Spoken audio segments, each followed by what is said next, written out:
So, welcome to my film about my own personal spirituality. I have some stories to share with you which are meaningful to me, probably maybe only meaningful to me, but I am imparting them to you in a hope that they will become meaningful to you too. Perhaps you will learn to recognize your own intuition, your own intuitive guides. You'll be able to understand what your angels are trying to tell you. I want to start off with a story, my Kate Naylor story. So I got out of the Army in '80 and my parents were living in Boise, so I moved to Boise. And the winter of '80-'81, I went through the instructor training course at Bogus Basin, which is the local ski area in Boise. And the class was taught by Eric Stigemeyer, and it was a great class, and I learned a lot, and I got certified as a PSIA, Professional Ski Instructor of America, after it. And one of the people in the class was Kate Naylor. In fact, some really significantly important people were in that class, but I'm only going to talk about one, Kate Naylor. The important part of the story is we became friends in this class. She was 8 years younger than me. I was probably 25 and she was 17. She might have been turning 18 that year. But we both went through the instructor training course, which, trained us to become teachers and to become very formal, good skiers. And I got to know her sort of there. But then that winter I was working on my undergraduate degree at Boise State. And then in '84 I moved to Moscow, Idaho, to the University of Idaho to finish my undergraduate work. And Kate was up there, and I don't know what she was studying, but I would run into her and we would hug each other and say hi. And then she married a guy named Joel, and I knew Joel. He was working on a graduate degree in English writing, probably, and they got married, and then that fell apart. And I graduated in December of '86, and I went to Europe. I went to Garmisch. I spent the whole year of '87 in Garmisch, and then moved to DC in '88. And I spent '88 to '98 in DC. And when I was in DC, I made trips to the West. In '93, I went to climb Rainier with Stephanie Fulton, and I was in Boise, and I reached out and tried to find Kate and Joel. I had heard that they had been running a ranch, or Kate's dad was running a ranch in Stanley, and so I looked for them, and I didn't find them. I called Mary Naylor, Kate's mom, and I don't remember what the answer was. But anyway, ultimately I didn't find them. And then in '94, I went to my high school reunion in Salt Lake and rented a car and drove up to Sun Valley and hung out with Douglas Jones and Ellen Kofoed and some people. And I looked for them then. I drove up into the Stanley area and tried to find them, made some phone calls, asked around. I couldn't find them. I didn't know where they were. Nobody knew where they were. People knew of them, but they didn't know where they were. And so that was '93, '94. So I've known Kate since '80, so 14 years. And then and then in 2009, fast forward to 2009, so the whole point of this is that my angels, my sense of intuition, which I think is driven by my angels, kept note of the fact that I wanted to run into Kate Naylor. They made a little check mark on their tablet in the sky and said, Chuck wants to run into Kate Naylor, and kept that there. And so in 2009, I'm booking a flight to Tokyo. I'm in Boise working for HP, and I'm going to go visit my kids who live in Tokyo with my ex. And I'm booking on a Thursday, and I'm sitting there and I think, no, I should go on a Wednesday. I can take another day. I have lots of vacation. I can take another day. And so I decided to book on Wednesday. And I'm booking on Wednesday, and I get this sense of something sitting on me, call it intuition, call it an angel sitting on my shoulders, call it whatever, but it had a clear message, and the message was, no, do not go on Wednesday, go on Thursday. I mean, it was clear as a bell. It was like, book this Thursday flight. It's perfect, book it. Do not go on Wednesday. Forget about Wednesday. Book it on Thursday. Book it on Thursday. And so I booked it on Thursday. And I'm at the gate in Boise for San Francisco. And I see this woman over there talking on her phone. Blah, blah, blah. Kind of loud, you know. Having a normal conversation in a sort of a noisy room. So she was kind of loud, but having just a conversation with somebody. And I was watching her for a minute, and then I didn't pay any attention to her. And then she was at the gate in Tokyo, at the gate in San Francisco for Tokyo. And I'm watching her. She's still having this conversation. Later I found out it was her dad. But so Kate Naylor, one of the things that Kate Naylor did when everybody knows Kate, knows that her nose pokes down. You know, she does something with her face. I forget what it is. She smiles or does something, and when she does it, her nose pokes down. And I'm watching this lady on her phone over there in the gate, and her nose is poking down. You know, she's talking on the phone and her nose is poking down. And I go, holy shit, that's Kate Naylor. And I said, hey, are you Kate Naylor? And she goes, who are you? Oh, wait, no, she says, yeah, who are you? And I said, I'm Chuck Myntti. And so we got up and hugged each other. And to make a long story shorter, we booked flights across from each other.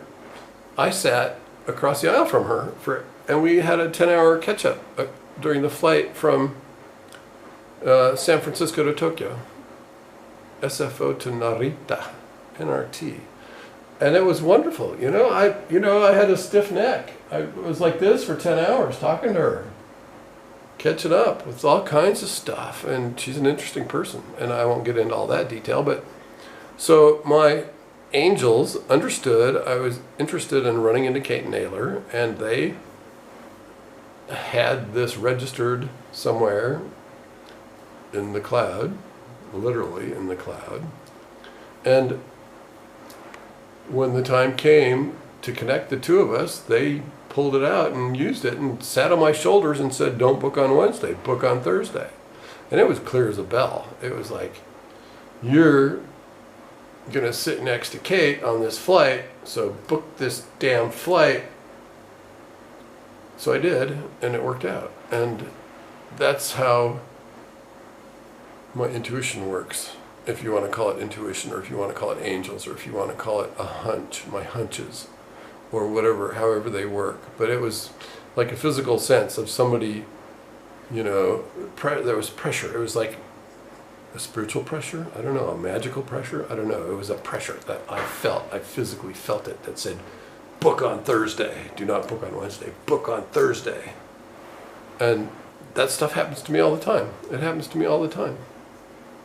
You know, and in this little video, I'm going to share a couple of those stories with you. So, okay, thank you.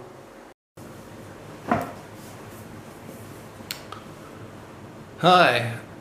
So, let me tell you the rattlesnake story. I was hiking in Colorado. This was a couple years ago when I was there. I was there from 15 to 16, and I moved to Spokane in 16 and back to Boise in 17. Yeah, so I was on the Front Range of Colorado in the summer, and it was a beautiful day, and I had hiked way back, you know, and I had water with me and granola bars and my good hiking boots on, and the weather was perfect. It was probably 75 degrees or 73 degrees and dry, breezy, and sunny, and I was loving it. And I was coming back down, and I had just chugged a bottle of water, 16 ounces of water, and had a granola bar, and was high as a kite on endorphins. I mean, just floating on endorphins, and I'm just like cruising along, and all of a sudden I get awakened by my higher power, or my angels, who, like, you know, the intuition thing kicked in, and it's like fucking woke me up. Wake up, dumbass! And I looked at the ground, and like 3 feet in front of me, or maybe 5 feet in front of me, was this big rattlesnake that was asleep on the trail. And I was just like, high as a kite on endorphins.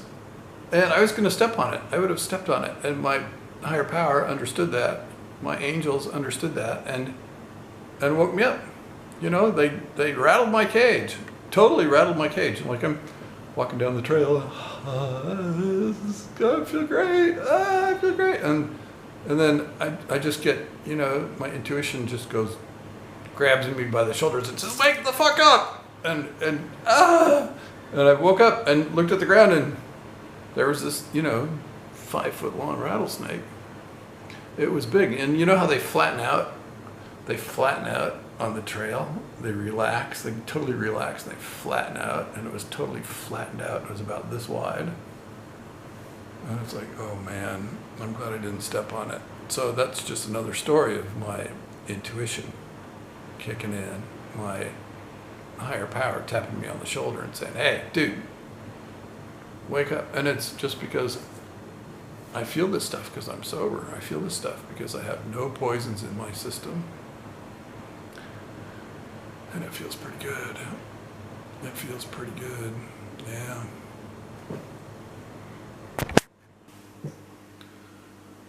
So, what do I want to talk about? I want to talk about the extreme change I went through after the failure of my movie.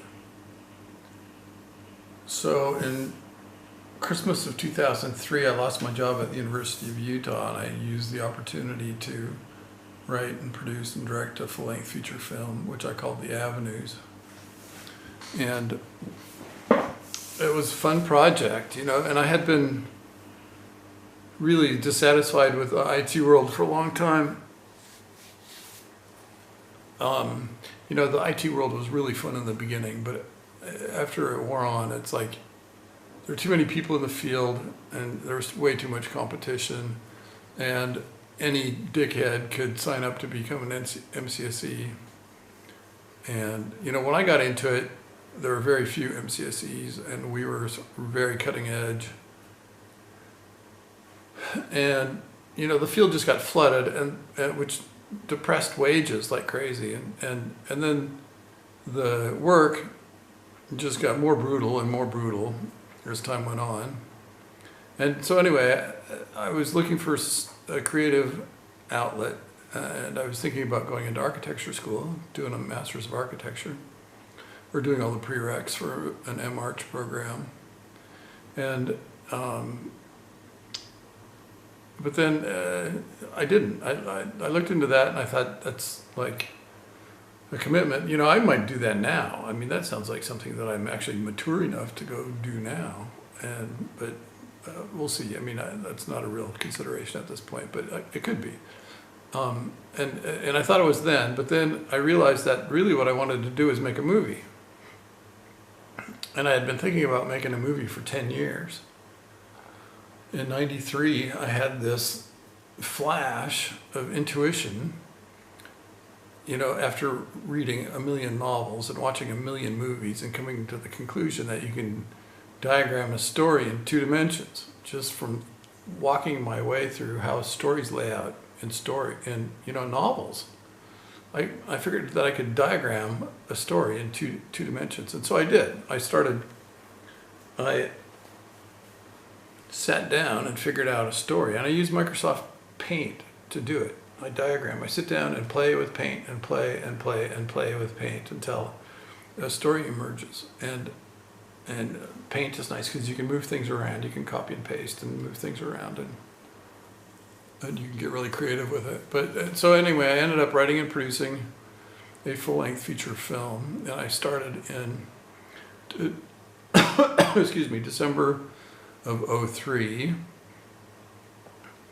And the film pretty much took about 8 weeks to write the script, working really diligently, pretty much full time. And then it took another 5 months to shoot it. Excuse me, I don't know why I'm burping. It took another 5 months to shoot it, and that was working around the actors and actresses' schedules. And then it took another 5 months to edit it. And editing it was pretty much full-time work. It was 40 hours a week or even more for 5 months. And that was fun. That was really, I loved doing that. That was a wonderful creative effort, you know. Having full control over something like that was really fun. And I learned a lot. I learned tons. And, you know, it wasn't a perfect film. In fact, I love it. It's exactly what I wanted to say and do, but it just didn't go anywhere. It didn't. I pushed it through the film festival scene for another year and spent a ton of money on it, spent a ton of money producing it, spent a ton of money pushing it through the film festivals, and it, you know, ended up going nowhere. It went nowhere, and I spent a fortune on it, and that was disappointing. And that's sort of the whole point of this little video, is that I was panicked. And I turned to the dark side for help. I started looking for ways to cast a spell on my movie so it would make money. And so I started reading, and I read and I read and I read. I read for 2 years. And I was living with Beth in my house in the Avenues in Salt Lake at the time, and reading everything I could get my hands on. I read about Kabbalah and Sufism and whirling dervishes and Hinduism and Christianity, you know, Teresa of Avila. I read her book. I read lots of books. I read, you know, 15 books on Kabbalah. And I read all these books, and it was amazing, the process of going through that.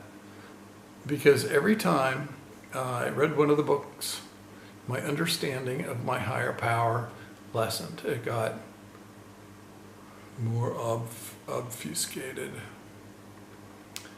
It became more nebulous, more cloudy, with less understanding of what God is, what that whole power thing is. You know, they say the more you learn, the more you realize how little you know, and that's absolutely true going down this path. You know, and I have a graduate degree, so I've done some in-depth studying, and that's true. The more you know, the more you learn, the more you realize how little you know, and that's like totally true. So I, you know, walked down this path of studying how to try to cast a spell on my movie so it would make money. And every book I read, you know, I'm shaking my head going, God, I didn't learn anything on this. But on the other hand, every time I finished a book, I felt like my relationship with my higher power got better. Somehow. It was like I had less understanding of it, but I became more in tune with it somehow. I don't know what that even means, but that's just what it feels like. And I learned how to pray and meditate. You know, reading the books on Kabbalah, reading all the you know, all the books, all of the people involved in religion, every religion has mystics, right? Every single one of them has mystics, whether you're a monk or you're Teresa of Avila living in a convent in Spain and praying 15 hours a day, you know, or a monk living in northern Idaho praying 15 hours a day, or wherever you are. All of the mystics start talking about energy centers. They all start talking about chakras. The Kabbalists talk about sapphira, spheres, energy centers, chakras. You know, the Kabbalists think there are 10 of them. A lot of people think there are 7 of them. And after going through this, you know, so if you're curious about chakras, I was in a meeting the other day and we were talking about this, and somebody said that they had never heard of chakras. spelled C-H-A-K-R-A, chakra. They had never heard of chakras, and I was shocked, actually. Here's a person on planet Earth who has never heard of chakras.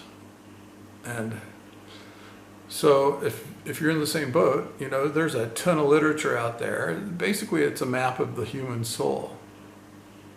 And you can study it, and you can meditate on it, and you can pray on it, and you can learn about it. And you will increase your understanding of how the universe works, how and what your place is in it. So I read and I read and I read and I read, and I meditated and I meditated and I studied and I studied and I studied. And really the books that really made the most sense were the books on Kabbalah. And there are a whole bunch of different levels of books on Kabbalah. There's a bunch of kind of kindergarten-y magic spelling fluff stuff that's poorly written and with the wrong intention. You know, they want you to go learn how to do magic, and that's kind of what I was after in the beginning, but that's not what happened in the long run. I read all these books, and then I got my hands on Dion Fortune's book, the Mystical Kabbalah by Dion Fortune. And that book is amazing, and it is dense, and it is esoteric, and you need to read the really bad Kabbalah books first, just so you have some basis of comparison for one thing, and just so you have some kind of understanding of what Kabbalah is and isn't when you're going into it. Because her book, she provides a path through meditation from how to get from the bottom rung through. In Kabbalah, there are 10 spheres, right? If you go straight up the middle, that's the path of the mystic. But if you do the diagonal path all the way up, that's the path of the magician. And Dion Fortune's book on Kabbalah spells out what to expect here at the base Sapphira, at the base sphere, what to expect in the pathway, what to expect in the next sphere, what to expect in this pathway, what to expect in this sphere, what to expect in this pathway. And I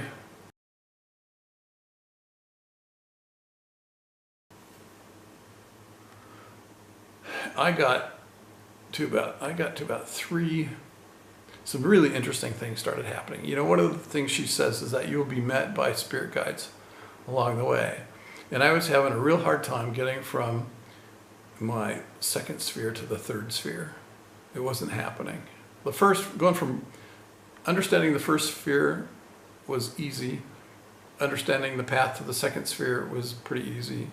Understanding the second sphere was pretty easy. Understanding the path from the second sphere to the third sphere was becoming problematic, and then trying to get into the third sphere was impossible. And I was in a deep dive meditation one day on the path between the second sphere and the third sphere, deep dive meditation. And I wasn't getting anywhere. Nothing was happening. And I had a spirit guide approach me in my deep dive meditation, and a very clean and clear message. It said, stop swearing and stop masturbating. And I went, oh my God, I just popped out of my meditation. Like, what the hell? And it was a clear voice. It was like, and this isn't insanity, and this is, you know, I mean, I haven't heard it since. It did come to me for something else, but that's different. That's a different story. And I don't know if I'm ever going to tell that one, but so I did quit swearing, and I did quit masturbating, and 2 weeks later I made it into the third sphere, the third Sapphira. And so Kabbalah is also a full-time job, right? The Hasidic Jews, and I'm not sure how true this statement is, but from what my understanding is that there are Jews who are full-time meditators. They are full-time Kabbalah people. They are supported by the Kabbalah, by the Jewish community to do Kabbalah. And like monks, you know, it's like monks being Catholic and being supported by the Catholic community. Anyway, and from what I discovered is that that the study of Kabbalah is immense. It's a huge sphere of information, and it requires a full-time job. It's a full-time job. And so my path going down this road, trying to figure out a way to cast a spell on my movie, was a lot more beneficial than ever figuring out a way to cast a spell on my movie. I mean, I never did figure out a way to cast a spell on my movie, but I did learn how to meditate, and I did learn how to pray. And I increased my relationship with my higher power a lot. I mean, I don't even know. So some events have happened. I did a video on quitting nicotine. I quit nicotine in May of '87, and I did a video on that, so I'm not going to get into that, but that was really an event on my spiritual path that was huge. And then this, you know, making the movie and having the movie fail and then going down this spiritual path was also huge. And I've had magic happen in my life. So I'm going to pause this and then think about what I'm about to tell you for maybe a couple of days before I start it again. So one last thing is, you know, I'm sober. I got sober in '87, and I've been working with a spiritual group in a month. I got sober in April of '87, so I'm coming up on 32 years of sobriety. And I quit nicotine in May of '87, a month later. And so for the past 32 years, I've had nothing in my system to alter any moods at all. And when I quit smoking, when I quit nicotine, I detoxed for about 2 months, and it was like literally having the top of my head unzipped to the cosmos. It was so weird. It was like I got higher and higher and higher and higher and higher and higher for 2 months. And I've never come down. I just detoxed all this crap out of my system. And it just felt like I was open to the stars, and it was an amazing feeling. And you know, I hope and pray that anybody who is hearing this, who's nicotine addicted, just stop, just walk away from it and push through the sweating of the bullets and go for it, and you'll have the same results. You know, you will end up loving life. You will end up with an in-depth spiritual path, just because you'll be able to feel it, you know. So, okay, I'm going to turn this off. So one of the things that I learned in my studies when I was reading 20 books on Kabbalah, 15 books on Kabbalah, 13 books on Kabbalah, I don't even know, I lost count. I don't know if I read 80 books on religion or 200 books on religion. It's just a blur looking backwards. It was a lot of books, you know, and it wasn't 40 books, it was more like 80 or more. But one of the things that really struck me in one of the books that I was reading about Kabbalah was that the author understood God. I mean, that's a really, really bold statement right there, understanding God as a human. I mean, I don't know that we even possibly can, but this author put forth that perhaps God was nothing more than an emitter of love. And I really liked that. That was really nice, really comforting. Just that you can turn your back on God and you don't get the emission of love. And if you turn and face God, you get the emission of love. And it's been my experience that that's really true. Yeah.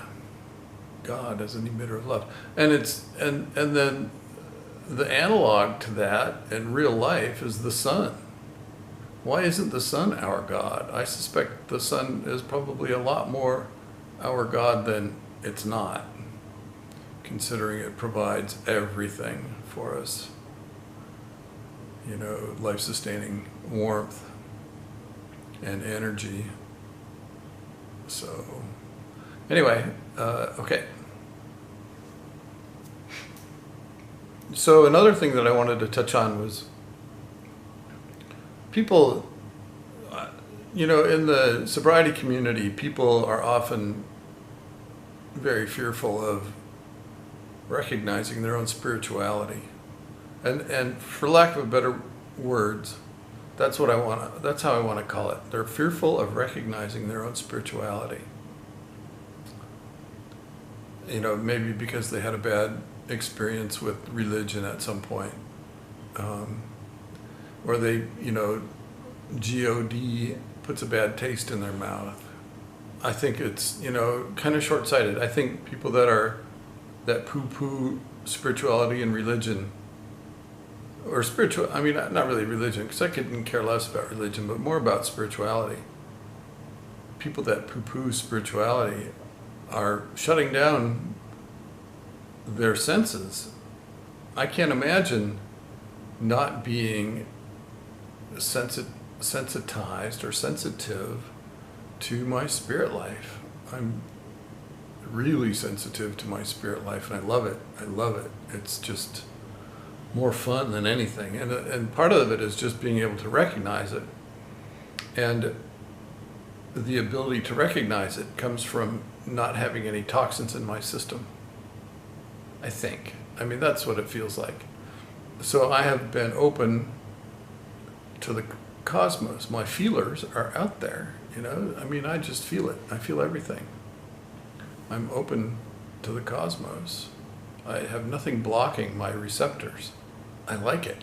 I enjoy it. It's fun having my antenna bristled by whatever. It's really fun. So, I love you.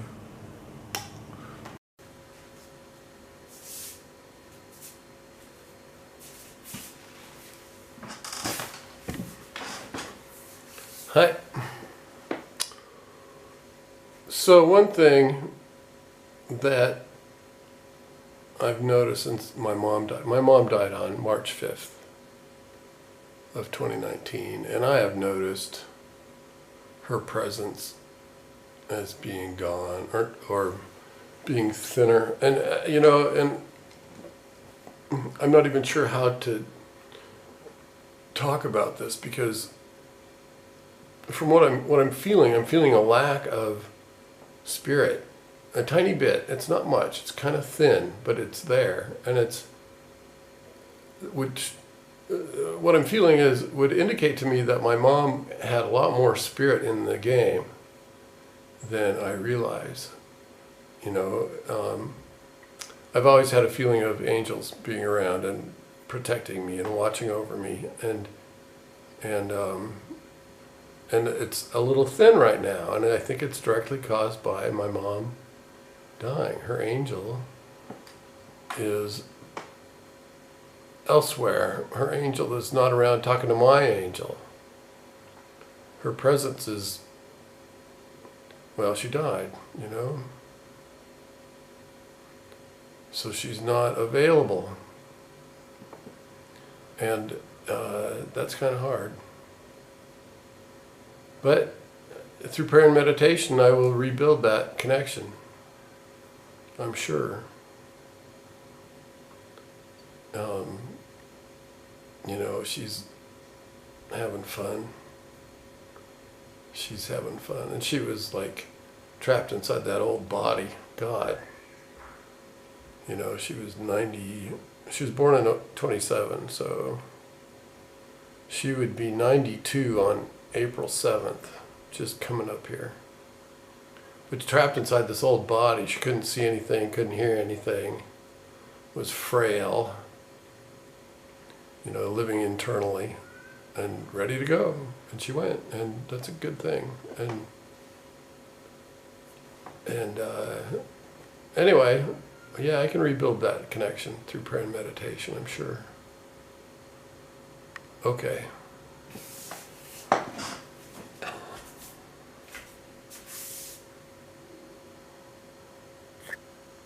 So one of the things that I have come to understand over the years is that the more we learn, or for me anyway, the more I learn, the more I realize how little I know.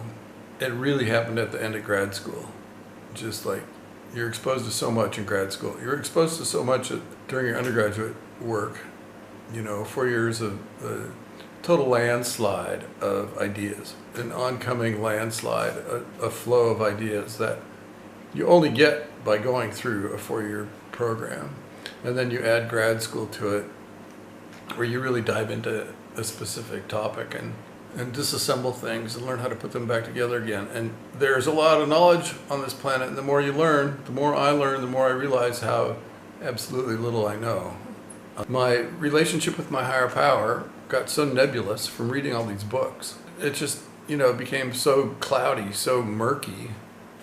Murky's not the right word, because it was never really murky. It was just, my relationship got great with my higher power, but my understanding of my higher power became less and less. And I actually had to return to the iconography of the religion that I grew up in, Catholicism, and pluck some icons from Catholicism and put them back on this cloud so I could relate to it a little better. When I pray to four entities. I pray to my higher power, which is from my spiritual community. I pray to God, I pray to Jesus, and I pray to my angels. Because something inside me tells me that those 4 things are there, paying attention to me. I don't know what it is, but that's what my intuition tells me, and that's what feels good, because, I didn't grow up as a Buddhist. I'm living in Vietnam, and there's a lot of Buddhism around. I didn't grow up as a Buddhist. I'm not really sure. I would like to think from just sort of the hip, cool sense that I'm a Buddhist, but I'm not. I grew up as a Catholic, and I kind of understand what Catholicism is. My spiritual practices really are just about stepping into the flow anyway, right? Having an understanding of what's going on, stepping into the flow. It's all about the flow. It's all about just being part of life and being part of the flow.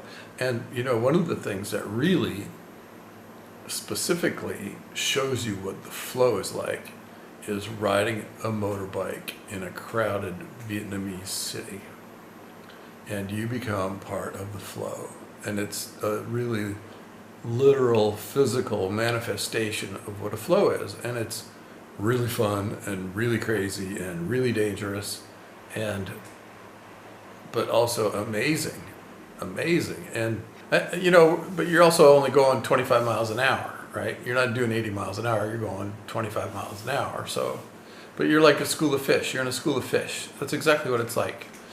But you're, in 2 dimensions, left, right, forward. You're not going up or down like you would be in a school of fish or in a murmuration.